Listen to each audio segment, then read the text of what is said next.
I remember the sound of the silverware before I remember the words. That small, precise clinking, metal against porcelain, echoed through the dining room like a metronome marking the rhythm of deceit. My father sat at the head of the table, his usual posture of authority softened by the performance of sentiment. My mother smiled tightly beside him, her hand resting over a crisp white envelope that matched the tablecloth. My brother Lucas looked restless but smug, like someone rehearsing gratitude before the prize was announced. It was a Friday evening, the one they had chosen to celebrate family unity. I had arrived on time, as always. That was my flaw, punctual, polite, predictable. The daughter who didn't argue, who handled their errands, who paid their bills when they forgot. And now here I was again, sitting at the table they owned but I had helped pay for. My father cleared his throat. "We wanted to gather everyone for a small announcement," he said, lifting his glass. "You know, we're not getting any younger." My mother chuckled softly, her ring flashing in the light. "So we thought it best to make things clear now, about the inheritance." The words settled over the table like dust. Lucas leaned back, feigning humility. "Oh, come on, Mom, Dad, that's not necessary," he said. But his grin gave him away. I kept my expression steady. My heart didn't even flinch. Not anymore. Dad unfolded the paper from the envelope with deliberate slowness, the kind meant to command attention. "We've decided," he began, "to leave the family home, investments, and accounts under Lucas's name. It just makes sense. He's the eldest." And wait, he paused for effect. He's the one with a family to support. A practiced murmur of agreement from my mother. I nodded once. "I see."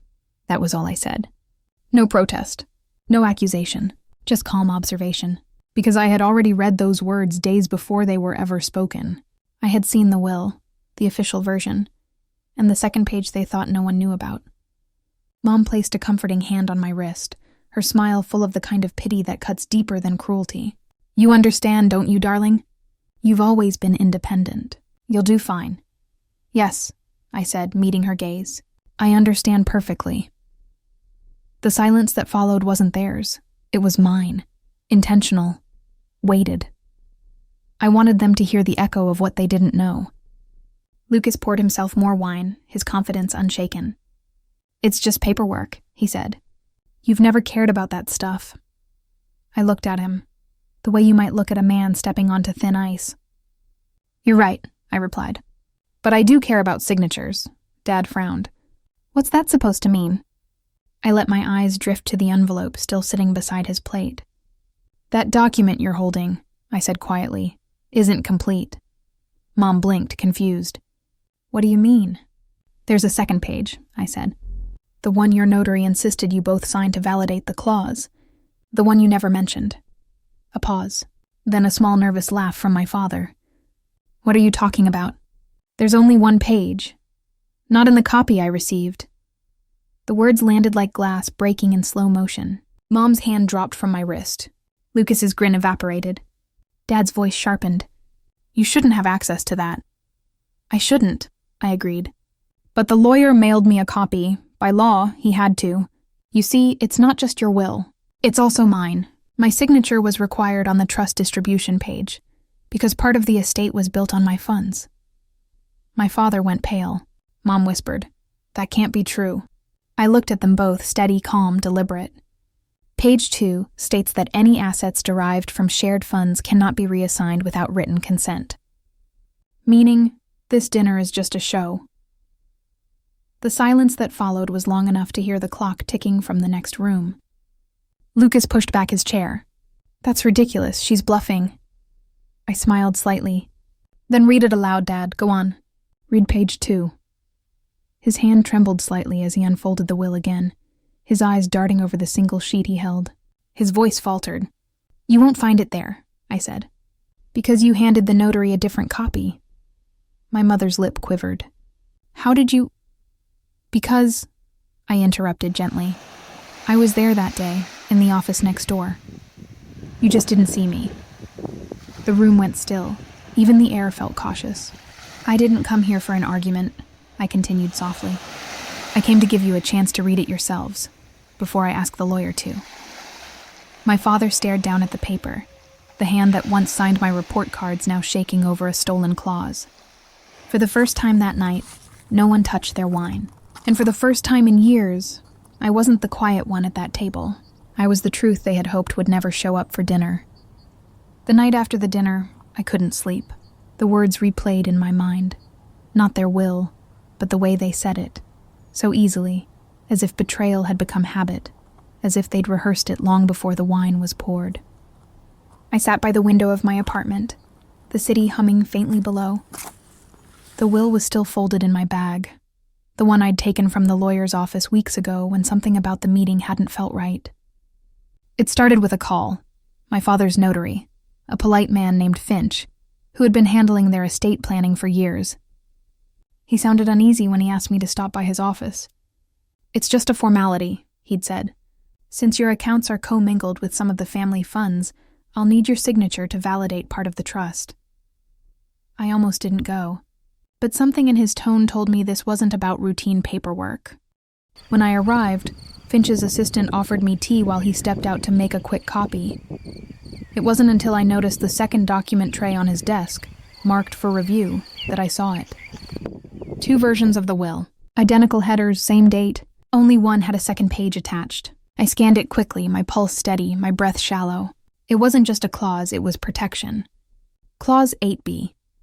In the event shared assets are misrepresented or reassigned without mutual consent, ownership reverts to the contributor of primary funds. Me. Finch returned, saw me looking, and hesitated. "You weren't supposed to read it?" I asked quietly. "Or know it exists." He closed his eyes. "Your father insisted the amendment was unnecessary. He wanted to simplify things." "By erasing it," I said. He sighed. "I shouldn't be telling you this, but he had a duplicate will drafted for presentation, the one without this clause. I kept both copies because legally I can't destroy a valid one without consent from all signatories." "And you didn't tell him?" He gave a small, nervous smile. "I like to think I still believe in integrity, Miss Hale." That was 3 weeks ago. In the days that followed, I made quiet arrangements. I verified the registration of both documents with the state records office, confirmed which version was notarized first, and discovered that my funds, those I'd transferred to help my parents refinance their home years ago, were directly tied to the estate. My signature had been required because my money had become part of their wealth. I didn't tell anyone, not even Lucas, especially not Lucas. But the real preparation wasn't legal. It was emotional. I had to walk into that dinner calm, collected, unshaken. I had to let them reveal their version before showing them mine, because exposure means nothing without timing. When I arrived home from dinner, the silence of my apartment felt different. It wasn't loneliness anymore, it was clarity. The kind that follows a storm you've been waiting for. I took out the folder, unfolded the paper, and read the clause again under the lamplight. The ink shimmered faintly, the notary's seal pressed deep into the parchment.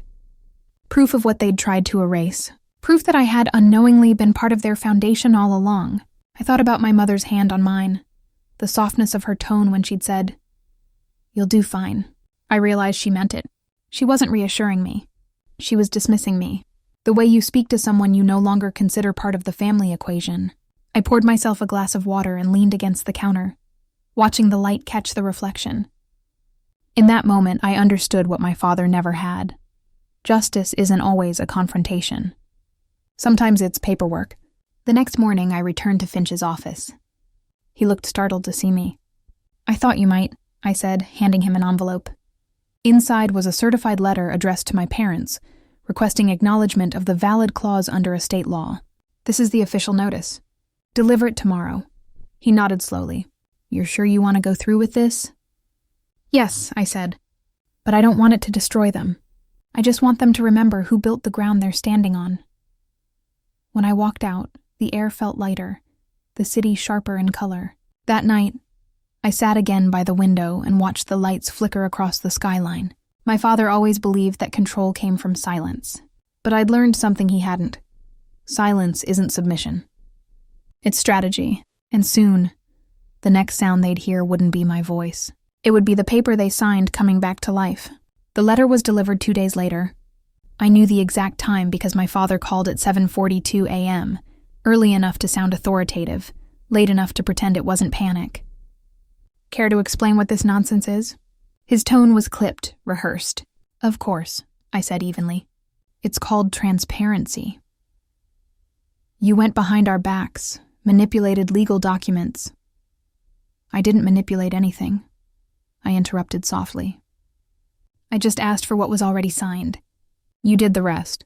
There was a pause. I could hear his breath steadying, the sound of papers shuffling on his desk. You always had to make everything difficult, didn't you? Defending what's mine isn't difficult, I said. It's overdue, he hung up. By noon, Lucas had texted me. Dad's furious. What did you do? I didn't respond. He would find out soon enough. That evening, a black car pulled up outside my apartment. My mother stepped out first, dressed in her favorite beige coat, the one that always smelled faintly of roses and starch. My father followed, stiff-backed, a folder under his arm. They didn't call ahead. They never did. I opened the door before they knocked. Come in, I said. Mom entered first, eyes darting around my apartment like she was searching for evidence of resentment. You didn't need to make this public, she said quietly. I didn't, I replied. The letter was private, but I suppose you told Lucas. My father set the folder down on the table. Let's not play games. You embarrassed us. You embarrassed your family. By telling the truth? By weaponizing it. His jaw tightened. We raised you better than this. I looked at him, calm, precise. You raised me to believe silence meant respect. It doesn't. It just delays consequence. For a long moment, the room was still. The only sound was the faint hum of the refrigerator, steady and indifferent. He opened the folder, pulling out the duplicate will, the one-page version. This is the official document. Signed, witnessed, notarized. And this, I said, pulling the other copy from my drawer, is the original. Signed, witnessed, notarized, and registered. Finch filed it before you replaced it. My mother's hand trembled slightly. Finch wouldn't... He didn't have a choice, I said. The system timestamped the upload. That version carries the legal seal. My father's eyes darted to the corner of the document where the embossed mark gleamed faintly under the light. His shoulders sagged a fraction. You think this gives you power? He said quietly. You think a clause changes who the family trusts?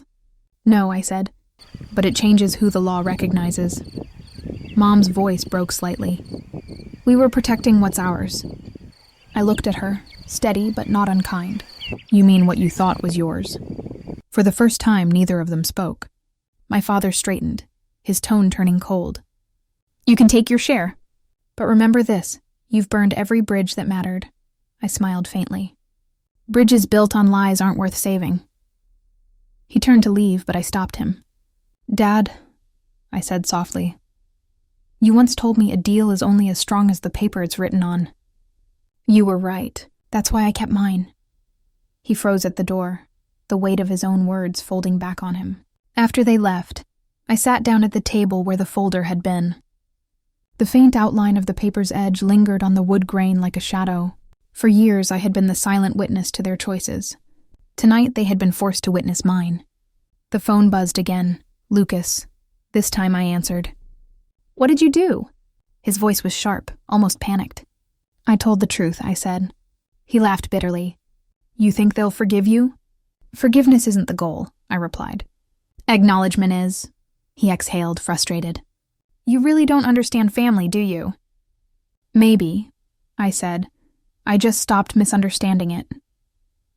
When the call ended, I stared at my reflection in the window, the city lights glimmering against the glass, the faint pulse of traffic below. For the first time, I didn't feel like I was standing outside my family's story. I was writing my own clause in it. The next morning came wrapped in quiet. No calls, no text, just a silence that felt deliberate, like my parents had vanished behind the walls of their pride.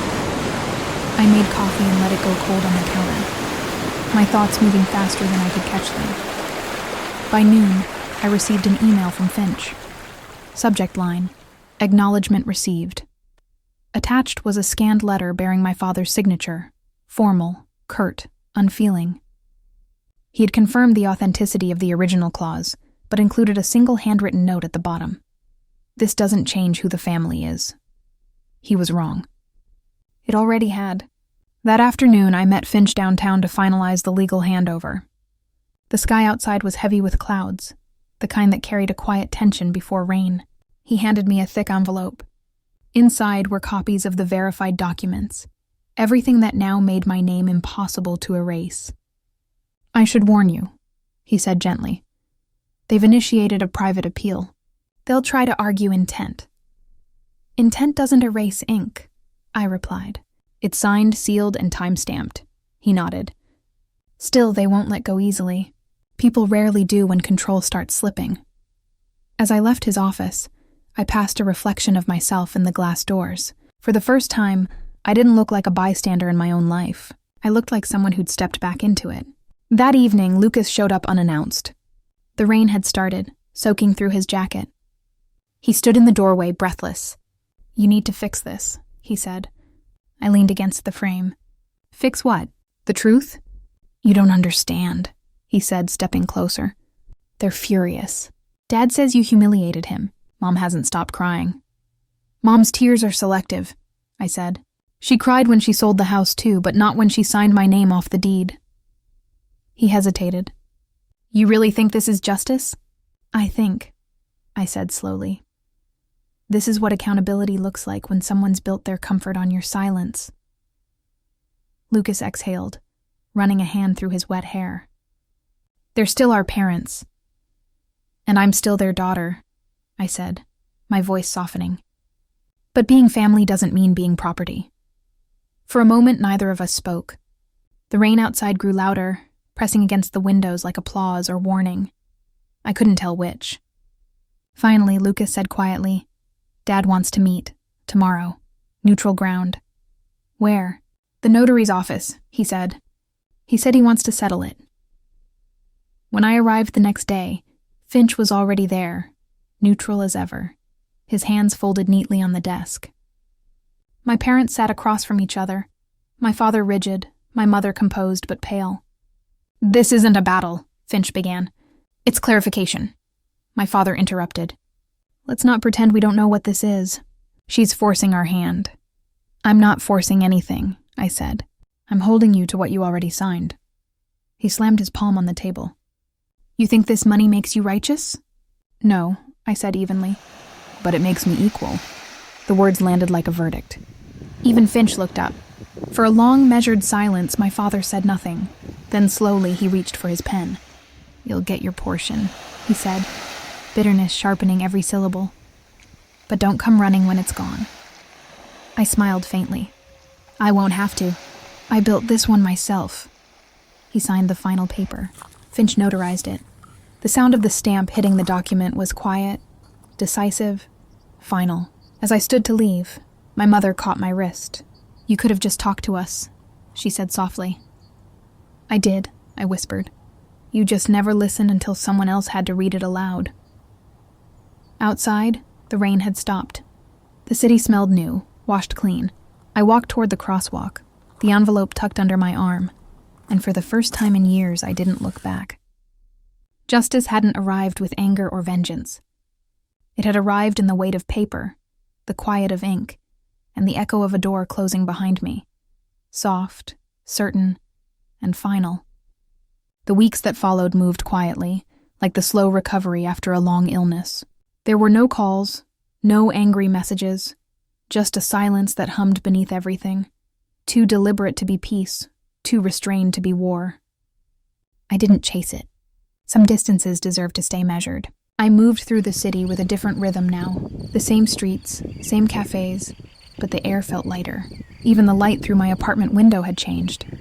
Golden, gentler, as though the world had adjusted its tone once I stopped fighting to belong where I wasn't welcome. The envelope from Finch stayed sealed in my desk drawer. I hadn't spent a single cent from it. It wasn't about the money. It was about the acknowledgement, the written proof that what I'd built, endured, and lost had value.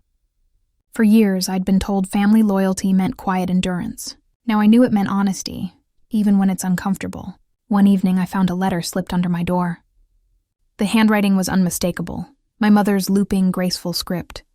I sat down before opening it, bracing for the usual blend of guilt and apology.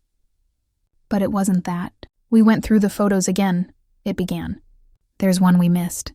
The old Christmas picture from when you were 10. You're in the center, holding that wooden horse your father made. We're sending it to you. Maybe it's time we stopped pretending you weren't always part of the picture. I folded the letter carefully, the corners trembling between my fingers. For a long while, I just sat there, listening to the hum of the city outside, the steady thrum of life moving on. Later, when the parcel arrived, the photo was exactly as she'd described, slightly faded, edges curling, but there I was, unmistakable.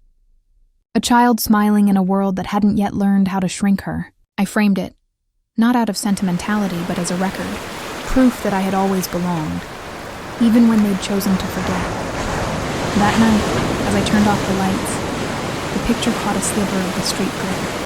The reflection made it look as if the child in the center was holding a candle instead of a toy horse. I smiled. Maybe that's what I'd been doing all along, carrying my own light, waiting for them to notice.